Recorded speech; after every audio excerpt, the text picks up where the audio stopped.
I think it's so crazy that we expect perfection. Yeah. We know that abstinence only does not work. Yeah. And neither is no car crashes. Let me do a tasteful little bump. It will save us all time and energy. And oh my God, you have one life. You're going to get upset about a dent? Grow up. Love it or leave it. Now it's time for the rant wheel. You know how it works.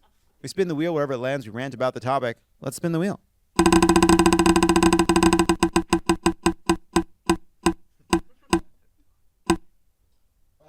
Jaime. It has landed on Jaime. I'm on a rant about pedestrians. How they fucking cross the street. Like they don't give a shit. People, you can die. You can die. Here in Los Angeles, everybody's high or checking their phones, and they cross the street with such entitlement. Like the entitlement, it's annoying. It's overwhelming. It's like you have to look up, or you're gonna get run over. I don't care how fucking important you are. I'm just crossing the street and I'm just gonna go. I don't give a fuck. You're gonna get killed because people are high. People are all distracted. And people should be more careful when they cross the street. Please, for the love of God. I completely agree. I just want to say, Jaime's impression of someone walking while looking at their phone and being a bitch was literally me. That's me 90% of the day. We are here, Sam, because we care about I'm you. I'm literally like, whatever. There is a kind of crossing the street energy that's you're supposed to stop. And it's like, okay, I guess you can tell that to St. Peter. Yeah. Exactly. They were actually supposed to stop. Yes, if a driver is distracted, of course. Or when they're walking their dogs on the middle of the street, not giving a shit. Not giving, like I'm walking on the middle of the street. What are you going to do about it? Fucking kill you. Yeah. If I don't look at you, if I don't see you, I will kill you. Like, are they made of rubber? What the fuck? Like, what's wrong with people here? Like, it's incredible. Well, the other thing, too, is but also the drivers are terrible. Yeah. That's why you shouldn't walk like that on the street. Things have gotten so much worse. I really, I don't know how it gets better. I really don't understand how it gets better. Like, people are maniacs out there. Empathy. Yes, sure, it starts with empathy. How do you make that? Okay. Yeah, never mind. It's easy. Empathy. So that's it. You're welcome. We have found the answer. All right, let's spin it again. Not practice it. Yeah. All right, well, we got to get some empathy. How do we, aren't there experts that are like, how do we make people more empathetic? Like, is there anything that can happen? Besides, I think we're going to have to put us? something in the water. Yeah, no, that's where I'm at. Truly. Yeah. I think that's what needs to happen. But you're right. It totally is that. Yeah. I had to learn it. Like, I remember going to therapy and my therapist being like, you don't have any empathy. And I remember being like, yes, I do. And she was like, no, you lack empathy. And she was like, it's okay. Like, you were raised by people who were raised by alcoholics. Like, they don't know it either. It's not their fault. You're not a bad person that you don't know it, but you have to learn it. So now I've learned it. And so now I have to sometimes kind of love on the spectrum and be like, oh, I'm so sorry. Like, I have to practice it. Yeah. Like, sometimes, and then it becomes you. And now I'm bleeding with empathy. It's it made me a vegan. Like, I tapped into it and now it came on too strong. I let too much in. Empathy is a slippery slope. It is. You have to, especially in LA, you have to cut it off. If you were like, oh my God, look at this. You wouldn't get through your life if you had too much of it. No, you can have crippling empathy for sure. Yeah, it's terrible. Yeah, no, that strikes me as both of your problems. Yeah. All right, let's spin it again.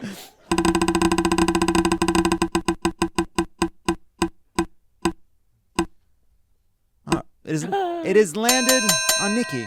Okay, I had two things, so I'm just going to say them both and make really quick. Okay, first of all, is Instagram ads. I am feeling very victimized by these because they don't stop. I will be strong and I will say, you know what? I don't need those shoes for $350. I really don't need them. I don't want them. They are totally my style and you nailed it for me. That's the way my leg looks. That's the lighting I stand in most of the time. That is the same kind of sidewalk I put my foot on. I can picture myself in those. And then they go, but then they see how much time you spend on it. So the next time that ad comes up, they put a girl with your same blonde hair that kind of looks like you. And it's not the same blonde girl that other people aren't getting her. They're getting me now. And then they go, oh, she didn't get it. Then I'll kind of look at it. I'll add it to my cart, right? And so they know I'm into it. They'll leave me alone for a little bit. Then they come back. They've renamed the item. Now it's called the Taylor Pump. And I go, This wasn't that I would have remembered the Taylor pump. They name things and then until they eventually use your name. And so then you are an idiot and go, it's meant for me. And so you buy the Nikki pant or whatever the fuck it is.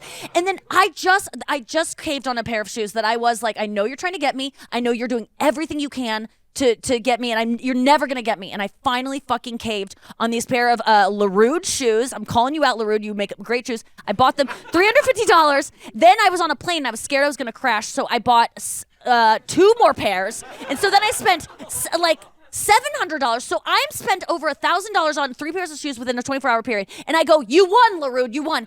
And today they are fucking coming at me again. And how dare you stay away from me for at least a month now that you just got $1,100 out of me. So that's fucked. And you got to be aware because they literally will find out who you are and they will make up a fake product for you and put it in a store and name it something that you like. Like they figure who you are. Like they know you better. They are better gift givers to you than your husband or your wife. They know you so well. So that pisses me off. And then the other thing, I flew today. I am so tired of pilots waking us up to tell us the wind, speed, and direction of the town we're about to land in. Who the fuck has ever cared about what speed the wind is and what direction it's going in? What has any? Does anyone need to know that besides other pilots? The only reason a pilot needs to come on the fucking microphone is, hey, listen, we just lost a piece of the aircraft. Yes. Okay. And that's an important information to relay. That's okay. And how about when it gets bumpy? And I don't get scared because I know turbulence is a normal thing and I've researched it enough. But people who are freaking out taking their first flight, most people are very scared of turbulence on a flight. Will you just get over the intercom and go, guys, this is normal. Don't worry about it. Like just something like that instead of just being quiet up there. So all we think is you're just going, oh my God! Like, yes. So just let us go. Nah, that's not a big deal. And that mundane, bored voice that you drone on and on about American Airlines' new credit card that you want us to fill out. Like, stop waking us up with that shit and tell us important things. Yeah, I agree. End. That's Sorry. that is so beautiful. Sorry. No. When people freak out with turbulence, I'm like, didn't you accept death when you got on the plane? Yes. And I know this is coming from a Lime Scooter girl, but as soon as the plane shakes, I'm like, yeah, I've been thinking about death the whole time. Yeah, like, here of we course go. I'm ready. Yes. I've made peace. And then you have to go, I have to say my goodbyes, and you have to like download a Boingo hotspot. Oh my like God. I'm like, oh God, I have to remember Or do my I- Boingo do I pay password $10? to say one last kiss to my dad. One last kiss emoji.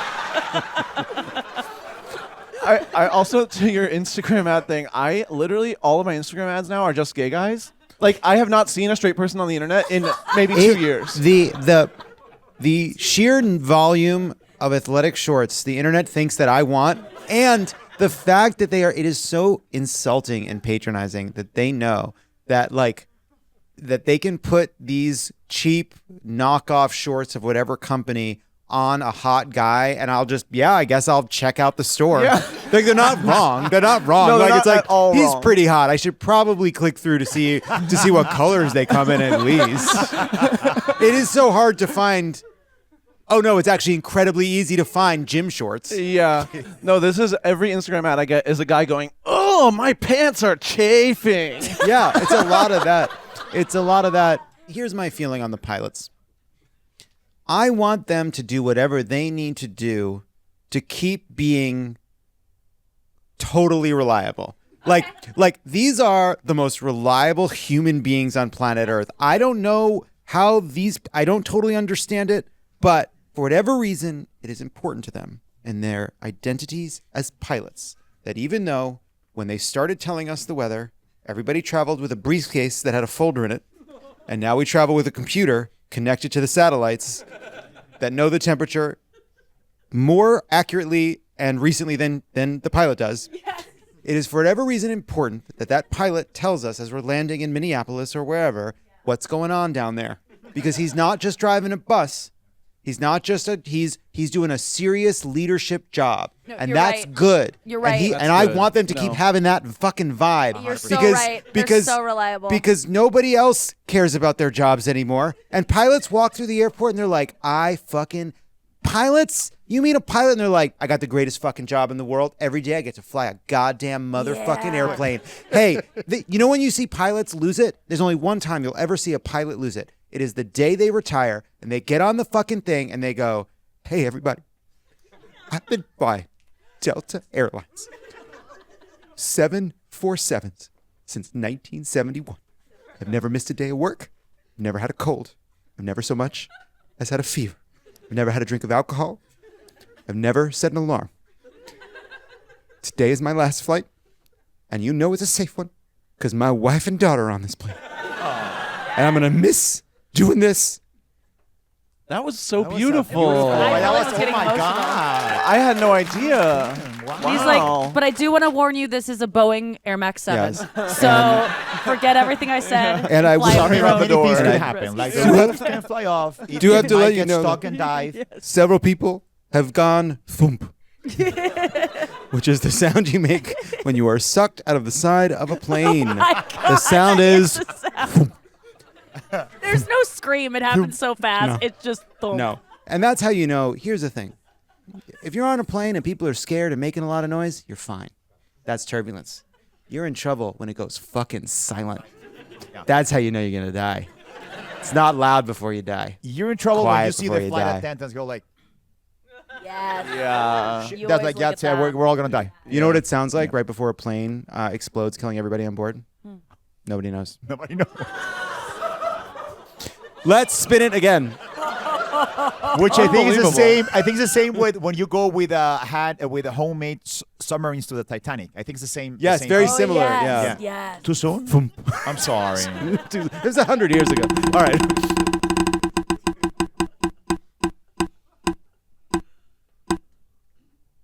Yes. It has landed on Sam. Wow, I was sure it was going to be the dog.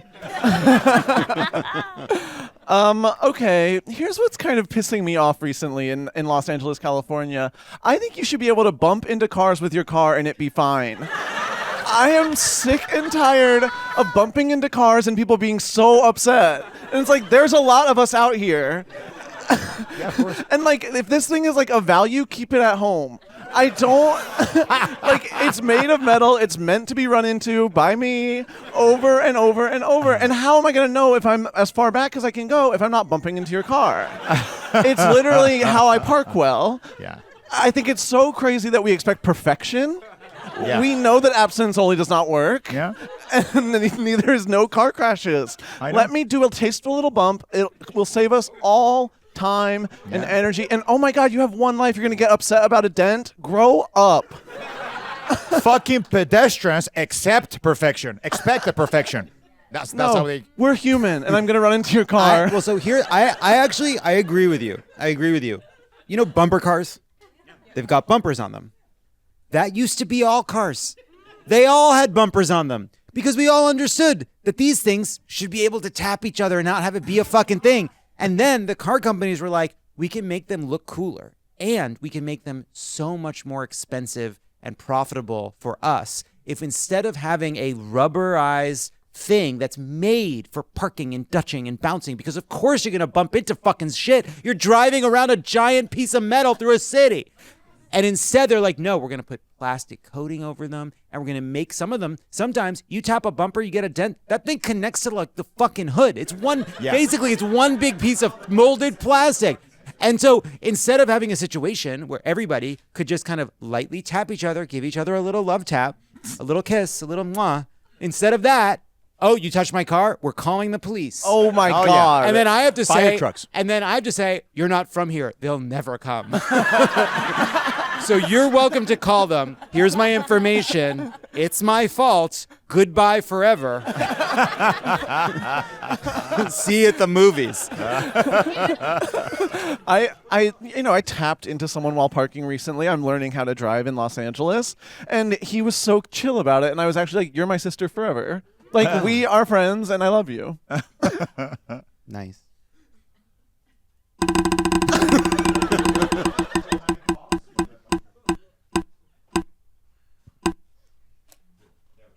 It has landed on me, and here is what I want to talk about. I want cameras in that fucking courtroom. We have. What are we doing here? Does it serve no actual vital interest for us to actually see and hear what goes on in the trial? Of course it doesn't. Will we get all the actual substantive information we need via reporters and information coming out of the courtroom? Does video only serve to sensationalize it and turn it into a spectacle? Of course. I want that spectacle. I want to sensationalize it. O.J. Simpson, he recently passed away, and may his memory be a blessing.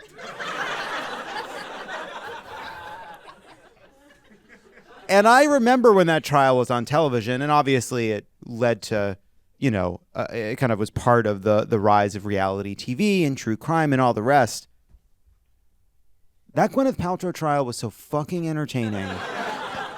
I would come home from work and I would watch hours of it, hour after hour of very specific and intricate science-adjacent testimony about what happens when an optometrist slams into an actress at some speed and where their body parts go and what falls where. And I loved every goddamn second of it. Could you imagine how much fun we would have if when we got home at the end of the day, we didn't have to put on whatever slop Netflix has decided what they were going to give us pigs to nibble on the fucking trough that is the fucking internet, but instead we got to watch the Trump trial on television. Get the cameras in there. We're sick fucking people. We've been living with this asshole for a fucking decade. We want to watch him go on trial and watch a bunch of Manhattanites be impartial and throw him in fucking jail. If that's what the justice demands. If that's where the facts may lead. All right. And that's the rant wheel. When we come back, we'll end on a high note.